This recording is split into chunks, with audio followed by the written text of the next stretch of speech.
Ward number 13 માંથી ઉમેદવારી અમે નોંધાઈ છે। અમારી સાથે વરુણભાઈ માળી જે એમના દાદા કોંગ્રેસના કાઉન્સિલર હતા, પ્રિયંકાબેન મકવાણા જે એમના સસરા જે ઘણા સમયથી કોંગ્રેસનું કામ કરે છે, અને જે વૈશાલીબેન કાચિયા પટેલ છે એમના સસરા સ્ટેન્ડિંગ કમિટીના ચેરમેન હતા અને સમાજ માટે, કાચિયા સમાજ માટે ખૂબ સારું એવું કામ કરતા હતા। એ જ પ્રમાણે એમનો બાબો બી કરે છે અને એ બધી પેનલ આજે અમે વોર્ડ નંબર 13 માં કોંગ્રેસ પાર્ટીએ ટિકિટ આપી છે।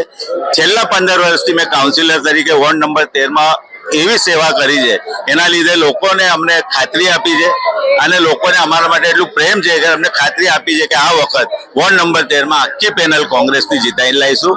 તમે જોઈ શકો 30 વર્ષથી સત્તા પર બેઠા પછી જે વડોદરા શહેરની હાલત કરી છે, લોકોએ જે વિશ્વાસ મૂકેલો એમના પર, એ વિશ્વાસ તમે જોજો વડોદરા શહેરમાં ઠેર ઠેર જગ્યા કાળું પાણી, ગંદુ પાણી, જીવડાવાળું રસ્તા ખોદી નાખ્યા હોય, લોકો ચાલતા ચાલતા ગટરમાં જતા રહે, કોઈ મરી જાય, વોટ કાન જો લોકોને મદદ ના કરવાની, એવી સરકારને વડોદરા શહેરમાં લોકોએ મન બનાવી દીધું છે। પરિવર્તન નિશ્ચિત છે, આ વખત કોંગ્રેસની પેનલ બનવાની પહેલા તો પાણીનું જ છે, ગંદુ પાણી આવે છે એનું અમે સોલ્યુશન કરશું। અમારા એરિયામાં ઘણી જગ્યાએ ગંદુ પાણી આવે છે, આ વખતે ઘણી આશા છે। અમે મારા ઉમેદવાર છે, અમે બે યંગસ્ટર છે, એક અમારા ત્યાં બાળુ કાકા છે, બહુ વર્ષોથી છે અમારી પાસે ગાઈડન્સ માટે। મારા ફાધર ઇન લો છે, એ ઘણા વર્ષોથી આ કોંગ્રેસમાં જ છે, એમના હું એમાં ચાલુ છું।